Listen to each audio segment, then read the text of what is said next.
ನಿತ್ಯ ಹಗಲಿರಲು ಚಿಂತೆ ಭ್ರಾಂತಿಯಲ್ಲಿ ಗತಿಸಿ ಹೋದ ದುರಂತವನ್ನು ನೆನೆಸುತ್ತಾ ಕೂತ್ರೆ ಮತ್ತೆ ಮರಳಿ ಬರಲಾರಳು ರುದ್ರನ ಮಗಳು. ಮಗ ಮಾಡಿದ ತಪ್ಪನ್ನು ಮನ್ನಿಸಿ ಅವನಿಗೊಂದು ಮದುವೆ ಮಾಡಿ ಅವನನ್ನ ಈ ಮನೆಯಿಂದಲೇ ದೂರ ಇಟ್ಟರಾಯ್ತು. ಅವನ ಆಲೋಚನೆಯಲ್ಲಿ ಹೆಚ್ಚು ವಿಚಾರಿಸೋದು ಬೇಡ. 3 ದಿವಸದಿಂದ ಊಟ ಉಪಚಾರ ಯಾವುದೂ ಇಲ್ಲ. ಇವತ್ತು ಈ ಹಾಲಾದ್ರೂ ಕುಡಿಯಲು. ಮಹಾದೇವಿ, ಮಗ ಮಾಡಿದ ಮಾನಹೀನ ಕೃತಿಗೆ ಈ ಮನೆತನದ ಮಾನವೇ ಕುಸಿದು ಮಸಣವಾಗುವ ಪ್ರಸಂಗ ಬಂದಿತು ನಮ್ಮ ಪಾಲಿನ. ಪ್ರಾಣಕ್ಕಿಂತಲೂ ಹೆಚ್ಚಾಗಿ ಪ್ರೀತಿ ಮಾಡಿದ ಮಗಳ ಪ್ರಾಣವನ್ನೇ ಬಲಿಕೊಟ್ಟು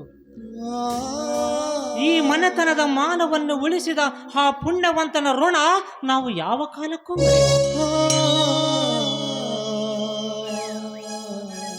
ಮಹಾದೇವಿ, ಮಗನೆಂಬ ಮಮಕಾರದ ಕಿಚ್ಚಿನಲ್ಲಿ ಬಿದ್ದು ಹುಚ್ಚುತನದ ಆವೇಶದಲ್ಲಿ ನಿನ್ನ ಹೆತ್ತ ಮಗ ಮಾಡಿದ ತಪ್ಪಿಗೆ ಶಿಕ್ಷೆ ಎಂದು ತಪ್ಪಬಾರದು ಮಹಾದೇವಿ. ಅದಕ್ಕಾಗಿ ನ್ಯಾಯಾಂಗದ ನಡುಗಂಬದ ಮನೆಯಲ್ಲಿ ನಿಂತು ನ್ಯಾಯವಂತನಾಗಿ ಒಂದು ನಿರ್ಧಾರ ತೆಗೆದುಕೊಂಡಿದ್ದೇನೆ ನನ್ನ ಮನದಲ್ಲಿ. ಮಗ ಮಾಡಿದ ತಪ್ಪಿಗೆ ಯಾವ ನಿರ್ಧಾರ ತೆಗೆದುಕೊಂಡಿದ್ದೀರಾ ನಿಮ್ಮ ಮನದಲ್ಲಿ? ಮಹಾದೇವಿ, ನಾನು ಕೇಳುವ ಮಾತಿಗೆ ನೀನು ಮರು ಉತ್ತರ ಕೊಡು ಅಷ್ಟೇ. ಅದೇನು ಕೇಳ್ತೀರ ಕೇಳಿ. ಹೆಚ್ಚಿಗೆ ಮಾತನಾಡಬೇಡ ಮಹಾದೇವಿ. ನಾನು ನಿನಗೆ ಏನಾಗಬೇಕು? ನನ್ನ ಕೊರಳಿಗೆ ತಾಳಿ ಕಟ್ಟಿದ ನನ್ನ ಪತಿ ಅಂದ್ರೆ ನನ್ನ ಪಾಲಿನ ದೇವರು ನೀವು. ಗಂಡನ ಆಜ್ಞೆಯನ್ನು ಪಾಲಿಸುವುದು ಸತ್ಯ ಆದವಳ ಧರ್ಮ, ಅವಳ ಆದ್ಯ ಕರ್ತವ್ಯ ಕೂಡ ಹೌದು. ಹೌದಲ್ಲವೇ? ಹೌದು. ಒಂದು ವೇಳೆ ಗಂಡನ ಆಜ್ಞೆಯನ್ನೇ ತಿರಸ್ಕರಿಸಿದರೆ ಅಂಥವಳು ಸತ್ಯ ಇಲ್ಲ, ಪತಿಗೆ ದ್ರೋಹ ಮಾಡುವ ಸತ್ಯದ್ರೋಹಿ. ಸರಿ, ಹಾಗಾದರೆ ಮಹಾದೇವಿ, ನಾನು ನಿನಗೊಂದು ಮಾತು ಕೇಳುತ್ತೇನೆ. ನನ್ನ ಮಾತನ್ನು ನಡೆಸಿಕೊಡ್ತೀನಿ ಅಂತ ನನಗೆ ವಚನ ಕೊಡು. ನೋಡಿ, ಮಾತಿನ ಮರ್ಮವನ್ನು ತಿಳಿಯದೆ ವಚನ ಕೊಟ್ಟು ವಚನ ಹೀನಲಾಗುವುದಕ್ಕಿಂತ ಮೊದಲು ಮಾತಿನ ಮರ್ಮವನ್ನು ತಿಳಿದುಕೊಳ್ಳೋದು ಒಳ್ಳೆಯದಲ್ವೇ? ಅದಕ್ಕಾಗಿ ಮೊದಲು ನಿಮ್ಮ ಮಾತಿನ ಅಂತರಂಗವನ್ನು ಬಹಿರಂಗಪಡಿಸಿ. ಯಾಕೆ ಮಹಾದೇವಿ? ಸತಿಯಾದವಳು ಪತಿಯ ಆಜ್ಞೆಯನ್ನು ಪಾಲಿಸುವುದು ಸತಿಯ ಧರ್ಮವೆಂದು ಈಗ ತಾನೇ ನಿನ್ನ ನಾಲಿಗೆಯಿಂದ ನೀನೇ ನುಡಿದಿರುವಿ. ಅಂದ ಮೇಲೆ ನನ್ನ ಮಾತಿನ ಅಂತರಂಗದ ಗುಟ್ಟನ್ನು ತಿಳಿಯುವ ಅವಶ್ಯಕತೆ ನಿನಗಿಲ್ಲ. ಈಗ ನನ್ನ ಮಾತನ್ನು ನಡೆಸಿಕೊಡ್ತೀಯೋ ಇಲ್ಲವೋ ಅಷ್ಟೇ ಹೇಳು.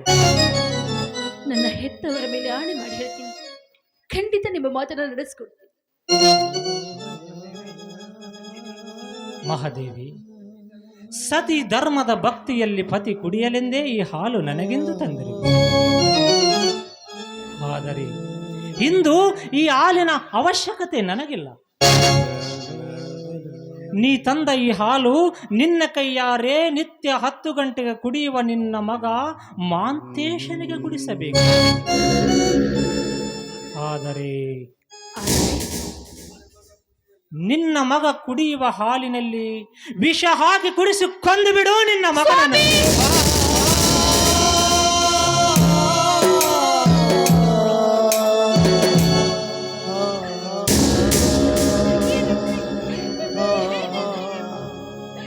ಈ ಮಾತದ ನೀವೇ ಹೇಳ್ತಾ ಇದ್ದೀರಾ ಸ್ವಾಮಿ? ನಾ ಹೆತ್ತ ಮಗನಿಗೆ ಹಾಲಿನಲ್ಲಿ ವಿಷ ಹಾಕಿ ಕೊಲ್ಬೇಕೆ? ಇದನ್ನ ನೀವೇ ಹೇಳ್ತಾ ಇದ್ದೀರಾ? ಇಲ್ಲ ಇಲ್ಲ, ಇದು ಸಾಧ್ಯವಿಲ್ಲ, ಸಾಧ್ಯವಿಲ್ಲ ಸ್ವಾಮಿ. ಅಮೃತ ಉಣಿಸಿದ ಈ ಹಸ್ತದಿಂದ ಹಾಲಿನಲ್ಲಿ ವಿಷ ಹಾಕಿ ನನ್ನ ಮಗನನ್ನ ನಾನೇ ಕೊಲ್ಬೇಕೆ?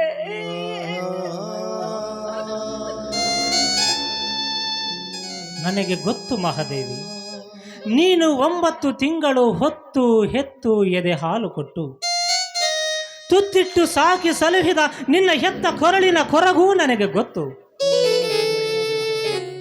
ಆದರೆ ಏನು ಮಾಡಲಿ ಮಹಾದೇವಿ, ವಿಧಿವಿಲಾಸದ ದುರಂತದಲ್ಲಿ ಹೆತ್ತ ಮಗನನ್ನೇ ಬಲಿ ತೆಗೆದುಕೊಳ್ಳಬೇಕೆಂಬ ಕರ್ಮ ಹೆತ್ತವರ ಹಣಬರಹದಲ್ಲಿ ಆ ಬ್ರಹ್ಮ ಬರೆದಿರುವಾಗ ತಪ್ಪಿಸಲು ಯಾರಿಂದಲೂ ಸಾಧ್ಯವಿಲ್ಲ. ಮಹಾದೇವಿ, ಮಗನೆಂಬ ಮಮಕಾರವನ್ನು ನಿನ್ನ ಮನದಲ್ಲಿ ಸುಟ್ಟು ಹಾಕು.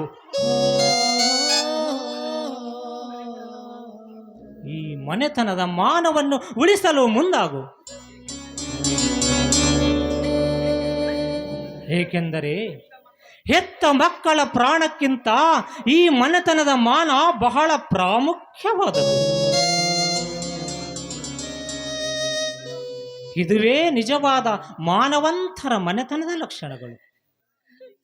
ಮಹಾದೇವಿ, ಈ ಮನೆಯ ಮಾನಕ್ಕಾಗಿ ನಿನ್ನ ಹೆತ್ತ ಮಗನನ್ನು ನೀನು ಬಲಿ ತೆಗೆದುಕೊಳ್ಳಲೇಬೇಕು.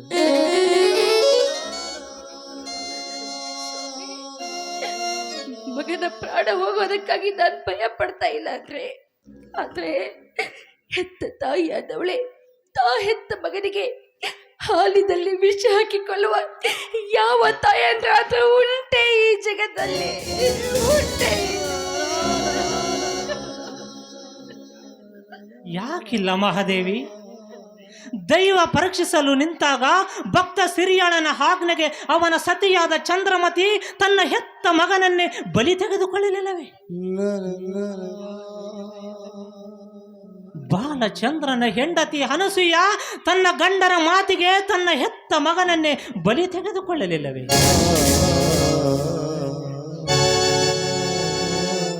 ಅದರಂತೆ ನೀನು ಕೂಡ ನಮ್ಮ ಮನೆತನದ ಮಾನವನ್ನು ಕಳೆಯಲು ಮುಂದಾದ ನಿನ್ನ ಹೆತ್ತ ಮಗನನ್ನು ನೀನು ಬಲಿ ತೆಗೆದುಕೊಳ್ಳಲೇಬೇಕು. ಮಹಾದೇವಿ, ನಿಜವಾದ ಮಾನವಂತರಿಗೆ ಒಬ್ಬ ಕವಿ ಒಂದು ಮಾತನ್ನು ಹೇಳಿದ್ದಾನೆ. ಪ್ರಾಣ ಹೋದರೂ ಮಾನ ಬೇಕು ಎಂಬ ಯಾಳಗಿ ಕವಿಗಳ ನಾಣ್ಣುಡಿಯನ್ನು ಮರೆಯದಿರು ಮಹಾದೇವಿಯು ನೀನು ನಿನ್ನ ಮನದಲ್ಲಿ.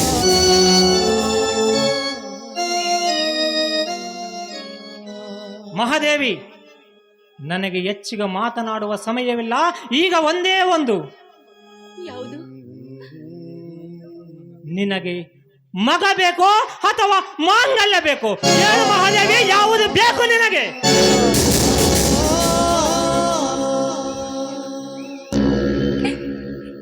ಏನು ಅಂತ ಉತ್ತರ ಕೊಡ್ಲಿ ಸ್ವಾಮಿ?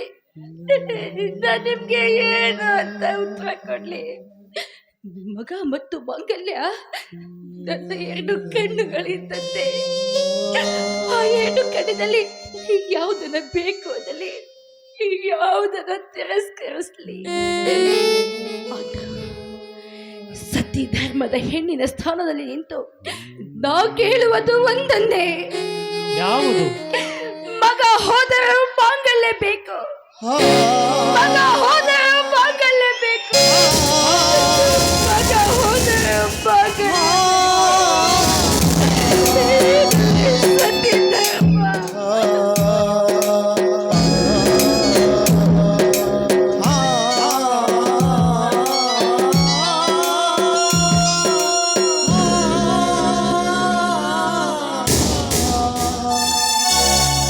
ಮಹಾದೇವಿ, ನಿಜವಾದ ಮಾತನ್ನೇ ಮಾತನಾಡಿದಿ. ನೀನು ಹೆಣ್ಣಿನ ಸ್ಥಾನದಲ್ಲಿ ನಿಂತು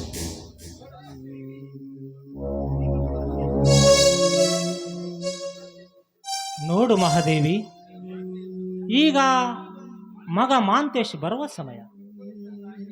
ಹೆತ್ತವಳ ಕೈಯಾರೆ ಹಾಲು ಕುಡಿಯಬೇಕೆಂಬ ಹಂಬಲ ಅವನ ಮನದಲ್ಲಿ ತುಂಬಿಕೊಂಡಿರುತ್ತದೆ.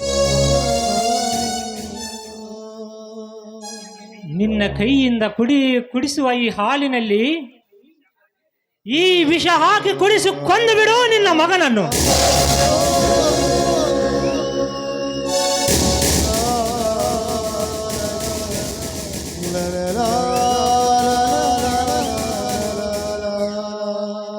ಒಂದು ವೇಳೆ ಹೊತ್ತು ಮುಳುಗುವುದರೊಳಗಾಗಿ ನೀನು ನಿನ್ನ ಹೆತ್ತ ಮಗನನ್ನು ಬಲಿ ತೆಗೆದುಕೊಳ್ಳದೆ ಹೋದರೆ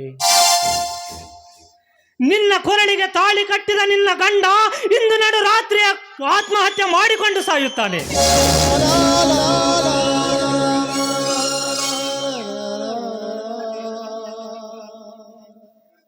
ಮತ್ತೆ ನಮ್ಮಿಬ್ಬರನ್ನು ಉಳಿಸಿ ನೀನು ಸತ್ತರೆ ನಿನಗೆ ನನ್ನ ನಾಣೆಯಾಗಿ.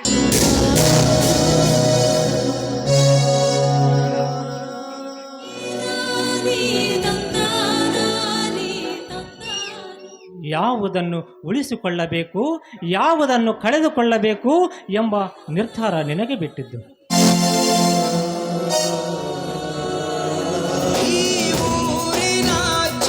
ಶಾಂತಿಯ ಮಹಾದೇವಿ, ನಾನು ಮರಳಿ ಮನೆಗೆ ಬರುವಷ್ಟರಲ್ಲಿ ನಿನ್ನ ಮಗ ಇರಕೂಡದು, ನಿನ್ನ ಮಗನ ಹೆಣ ಇರಬೇಕು.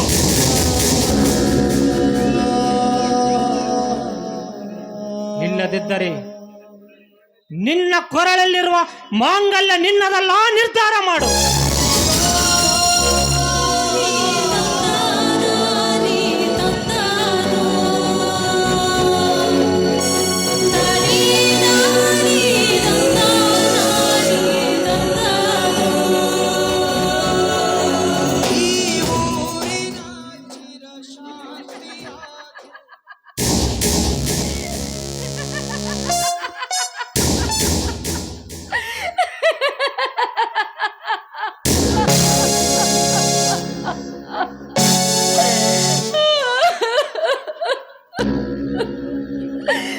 ಮೆಚ್ಚಿದೆ ಪ್ರಭ, ಮೆಚ್ಚಿದೆ ನಿನ್ನ ಹಣ ಬರಹದ ಲಿಖಿತಕ್ಕೆ.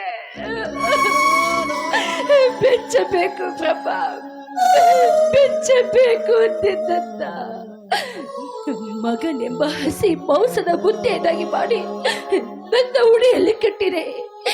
ರಣ ಹದ್ದುಗಳ ಕಣ್ಣಿಗೆ ಬೀಳದಂತೆ ನನಗೆ ಎಚ್ಚರ ವಹಿಸಿದೆ. ಇಂದು ನನ್ನನ್ನೇ ಆ ಹಸಿ ಮಾಂಸವನ್ನ ತಿನ್ನುವ ಹಸಿದ ಹುಲಿಯನ್ನಾಗಿ ನಿಲ್ಲಿಸಿದೆ. ಈ ಹಸಿ ಮಾಂಸ ತಿಂದ್ರೆ ಬಾಳಿಗೆ ನಂಜು ಅಂತ ನನ್ಗೂ ಗೊತ್ತು. ಆದ್ರೆ ತಿನ್ನದೆ ಹೋದ್ರೆ ನರಕಕ್ಕೆ ದಾರಿ ಅಂತ ಕಟ್ಟಪ್ಪಣೆಯನ್ನ ಹಾಕಿದೆ. ಮೆಚ್ಚಬೇಕು ನಿನ್ನ ಹಣ ಬರಹದ ಲಿಖಿತಕ್ಕೆ. ನಾನು ಈ ಭೂಮಿ ಮೇಲೆ ಬದುಕಬಾರ್ದು ಅಂತ ಆಸೆ ನಿನಗಿದ್ದೆ, ಆದ್ರೆ ನನ್ನನ್ನು ಯಾಕೋ ಈ ಪುಣ್ಯ ಭೂಮಿಯಲ್ಲಿ ಜಾರಿಸಿದೆ. ಈ ಪುಣ್ಯ ಬರದ ಭೂಮಿಯಲ್ಲಿ ಪಾಪವನ್ನ ಉಡಿಯಲ್ಲಿ ಕಟ್ಕೊಳ್ಳ.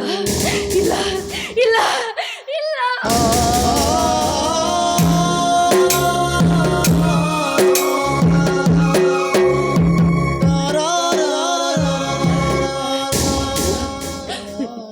ಪತಿ ಬದುಕಿ ಉಳಿಲೇಬೇಕು. ನನ್ನ ಹೆತ್ತ ಕರಳು ಕಲ್ಲಾಗಲೇಬೇಕು, ಕಲ್ಲಾಗಲೇಬೇಕು. ಪತಿ ಆಜ್ಞೆ ಪಾಲಿಸುವುದು ಸತಿ ಧರ್ಮ, ಸತಿ ಧರ್ಮ.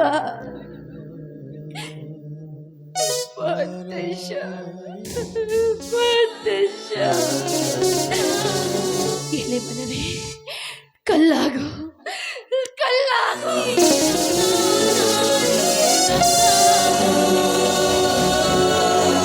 ಈ ಊರಿನ ಚಿರ ಶಾಂತಿಯ ದೂತ, ಈ ಊರಿನ ಚಿರ ಶಾಂತಿಯ ದೂತ, ಈ ಭೂಮಿಗೆ ಬೆನ್ನು ಕೊಟ್ಟವನಲ್ಲ ಬೆವರ ಗೆಣೆಕಾರ. ಪತಿ ಆದಂತೆ ಮಗ ಕುಡಿಯುವ ಹಾಲಿನಲ್ಲಿ ವಿಷ ಬೆರೆಸಿದ್ದೇನೆ. ಇದು ಸತಿಯ ಧರ್ಮ. ಆದ್ರೆ ನನ್ನ ಭಕ್ತಿಯಿಂದ ನಿನ್ನಲ್ಲಿ ಕೇಳ್ಕೊತಾ ಇದ್ದೀನಿ ತಂದೆ. ಈ ನಿನ್ನ ಭಕ್ತಳ ಮೇಲೆ ನಿನಗೆ ದಯೆ, ಕರುಣೆ, ಮಮತೆ ಇದ್ದಿದ್ದೆ ಆದ್ರೆ ಈ ವಿಷದ ಹಾಲು ಅಮೃತವಾಗ್ಬೇಕು. ನನ್ನ ಮಗ ಬದುಕಿ ಉಳಿಬೇಕು. ಈ ಭೂಮಿಯ ಮೇಲೆ ದೇವರಿದ್ದಾನೆ ಅಂತ ನಾನು ತಿಳ್ಕೊಳ್ತೇನೆ.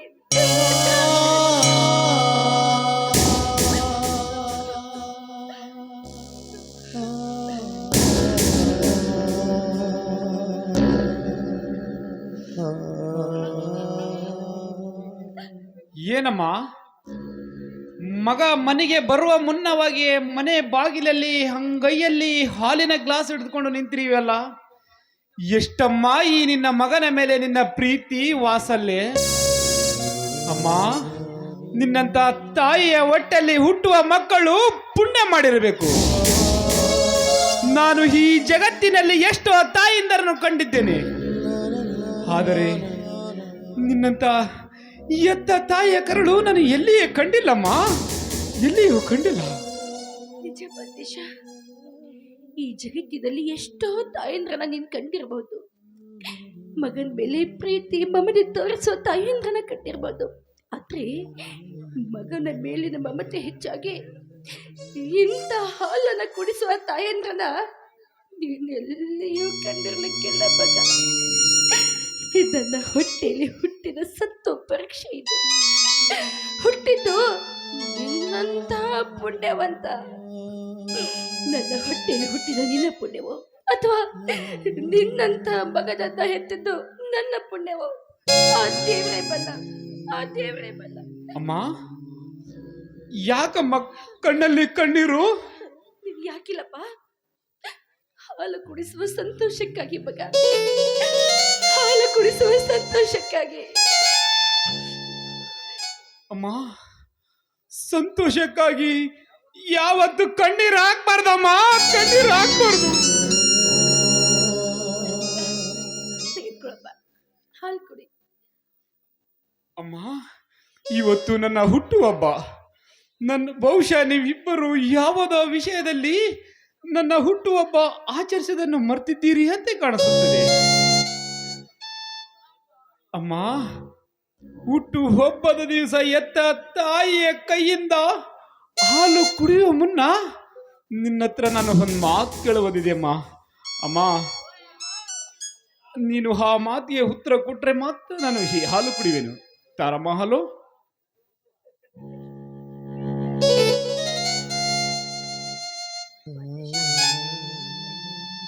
ಯಾವುದಪ್ಪ ನಿನ್ನ ಮನದಲ್ಲಿ ಕಾಣುವ ಪ್ರಶ್ನೆ? ಅಮ್ಮ, ಇವತ್ತು ನನ್ನ ಹುಟ್ಟುಹಬ್ಬ. ನಾನು ಮಾಡಿದ ತಪ್ಪನ್ನು ಯಾವುದು ಮುಚ್ಚಿಡದೆ ನಿನ್ನ ಮುಂದೆ ಹೇಳಬೇಕಾ ಅಂತ ನಾನು ನಿರ್ಧಾರ ಮಾಡಿದ್ದೇನೆ. ಯಾಕಂದರೆ ಈ ಜಗತ್ತಿನಲ್ಲಿ ಮಕ್ಕಳು ಮಾಡಿದ ತಪ್ಪನ್ನು ಯಾರು ಕ್ಷಮಿಸದಿದ್ದರೆ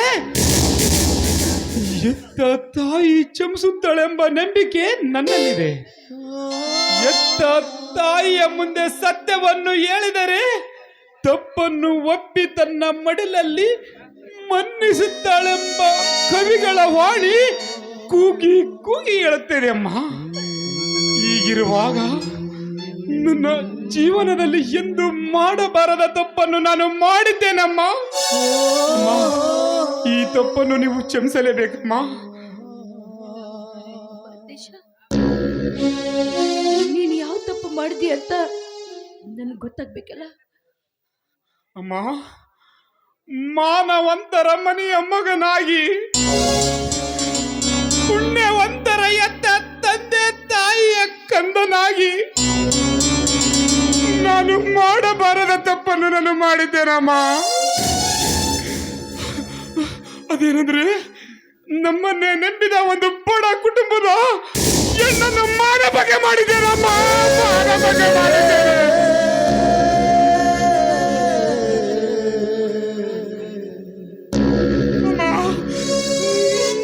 ನಾನು ಮಾಡಿದ ತಪ್ಪಿಗೆ ಆ ಹೆಣ್ಣು ಆತ್ಮಹತ್ಯೆ ಮಾಡಿಕೊಂಡು ಸತ್ತು ಹೋದಳಮ್ಮ, ಸತ್ತು ಹೋದಳು. ಆ ಸಾವಿಗೆ ನಾನೇ ಕಾರಣನಂದು ಅಮ್ಮ ಯಾರಿಗೂ ಗೊತ್ತಿಲ್ಲಮ್ಮ ಈ ವಿಷಯ. ಇನ್ನು ಮುಂದೆ ಇವತ್ತು ಸತ್ಯವನ್ನು ಒಪ್ಕೊಳ್ತಾ ಇದ್ದೀನಮ್ಮ.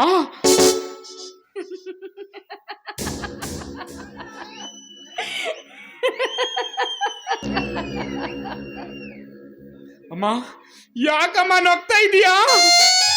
ಬೆಕ್ಕು ಕಣ್ ಮುಚ್ಕೊಂಡು ಹಾಲು ಕುಡಿದ್ರೆ ಜಗತ್ತು ನೋಡಿಲ್ಲ ಅಂತ ತಿಳ್ಕೊಂಡಿತ್ತಂತೆ. ಅಂದ್ರೆ ಅಂದ್ರೆ ಈ ವಿಷಯ ಮುಂಚೆನೆ ಗೊತ್ತೇನಮ್ಮ? ಇಲ್ಲ ಮನುಷ್ಯ, ನೀನ್ ಹೇಳ್ದೆಲ್ಲ ಈಗ್ಲೇ ಗೊತ್ತಾಯ್ತು. ಹೌದು ನೋಡಮ್ಮ, ಇವತ್ತು ನಿನ್ನ ಪಾದ ಮುಟ್ಟಿ ಹೇಳ್ತೇನಮ್ಮ.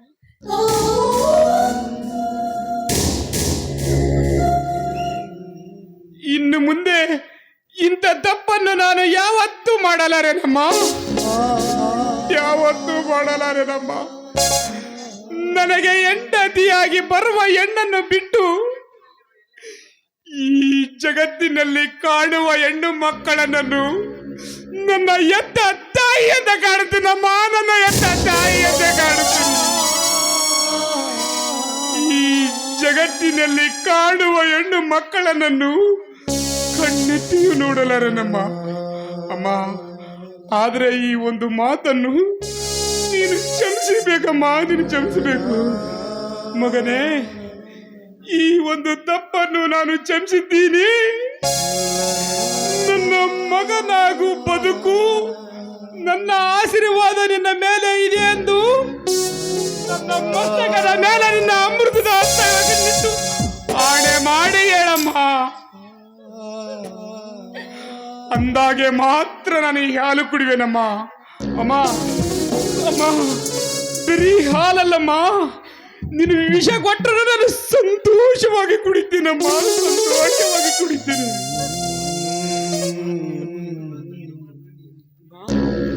ಆದ್ರೆ ನೀನು ಮಾತ್ರ ಕ್ಷಮಿಸಿದ್ದೀನಿ ಅಂತ ಹೇಳಬೇಕಮ್ಮ.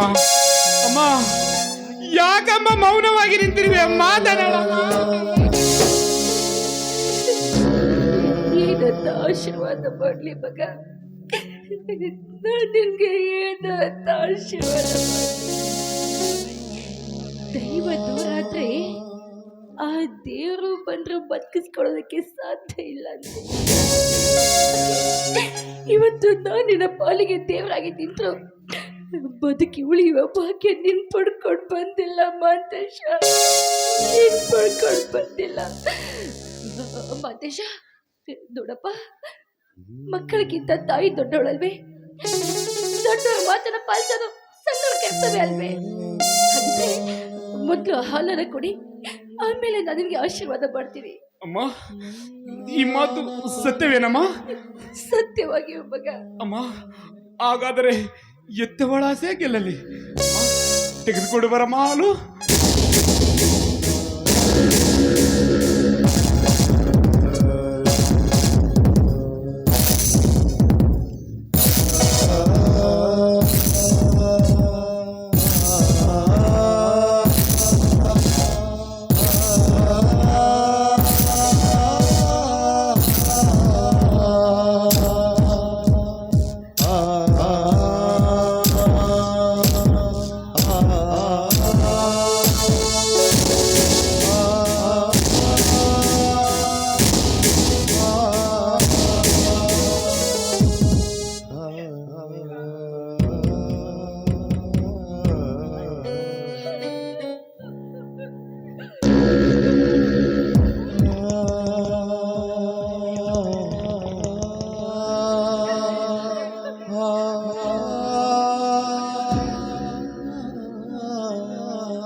ಈಗಲಾದರೂ ನಿನಗೆ ಸಂತೋಷವಾಯಿತೇನಮ್ಮ?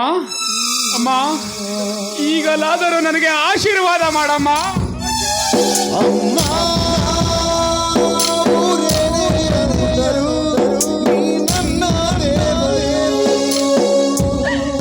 ಏನು ಅಂತ ಆಶೀರ್ವಾದ ಮಾಡ್ಲಿಕ್ಕಂತ ನಿನಗೆ ಏನು ಅಂತ ಆಶೀರ್ವಾದ ಮಾಡ್ಲಿ?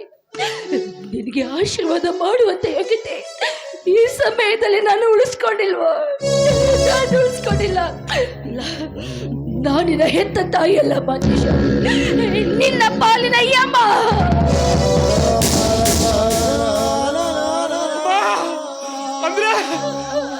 ಮಾಂತೇಶ, ನೀನ್ ಮಾಡಿರೋ ತಪ್ಪ ನಮಗೆ ಈಗಾಗಲೇ ಗೊತ್ತಾಗಿದೆ.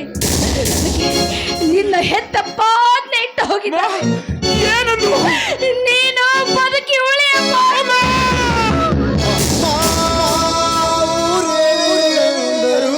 ಮಾಂತೇಶ, ಈಗ ನೀನು ಕುಡ್ತಿದ್ದ ಹಾಲಲ್ವೋ ವಿಷ?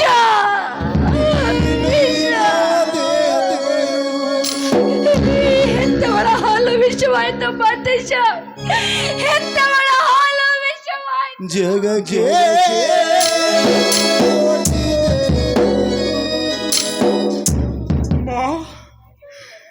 ನೀನು ಹೇಳುವ ಮಾತು ಸತ್ಯವೇನಮ್ಮ?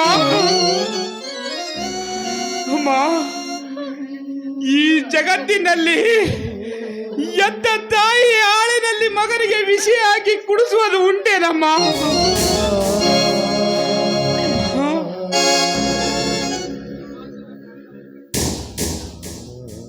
ಅಮ್ಮ, ಈ ಮಾತು ನನ್ನ ಹಡೆದ ಒಳಗೆ ಹೇಳ್ತಿರುವೇನಮ್ಮ? ಹಡೆದ ಒಳಗೆ ಹೇಳ್ತಿರುವೇನಮ್ಮ? ಇವತ್ತು ಇವತ್ತು ಈ ಹೆತ್ತವಳ ಹಾಲು ವಿಷವಾಯ್ತು, ಹೆತ್ತವಳ ಹಾಲು ವಿಷವಾಯ್ತು.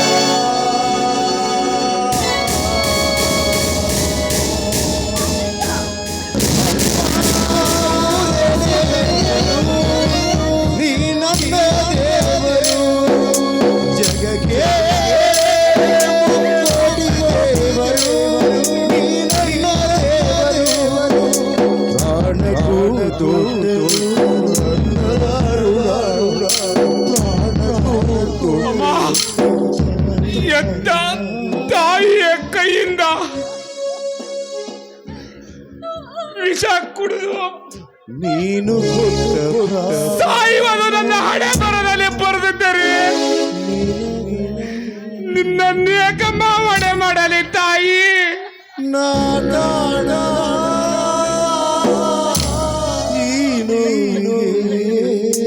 ನ್ಯಾಯಕ್ಕಾಗಿ ಮಗನನ್ನೇ ಬಲಿ ಕೊಡುವ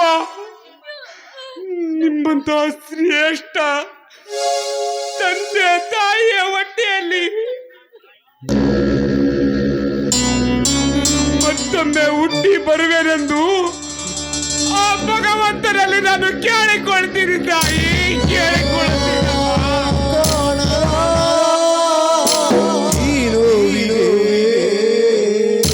ಇನ್ನೇಕೆ ನೀನು ನಾ ಭಾಗ್ಯಶಾಲಿಯಾದೆ. ಅಮ್ಮ ಅಮ್ಮ ನಿನ್ನ ತ್ಯಾಗಕ್ಕೆ, ಅಮ್ಮ ಅಮ್ಮ ನಿನ್ನ ಪ್ರೀತಿಗೆ ಸರಿ ಸಾಟಿಯಾಗುವುದಿಲ್ಲ.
ನೋಡಿ,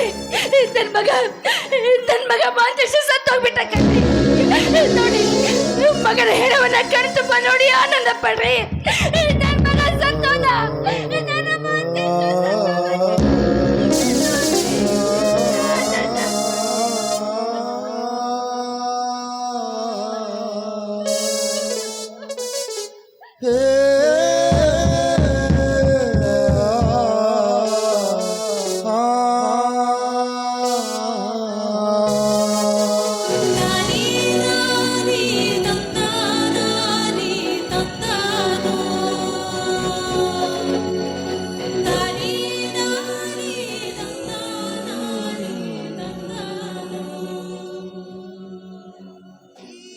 ಮಹಾದೇವಿ, ಯಾಕೆ ಮೌನ ತಾಳೆ ನಿಂತಿರುವೆ? ನಿನ್ನ ದುಃಖದ ಕಡಲು ನಾನು ಅರ್ಥ ಮಾಡಿಕೊಂಡಿರುವೆ. ಏನು ಮಾಡುವುದು ಮಹಾದೇವಿ? ಇದು ಅನಿವಾರ್ಯ. ಇಂದು ನಮ್ಮ ಮಗ ಮರಣ ಹೊಂದಿಲ್ಲ ಮಹಾದೇವಿ. ನಮ್ಮ ಮನೆಯ ನಂದ ದೀಪವೇ ಹಾರಿ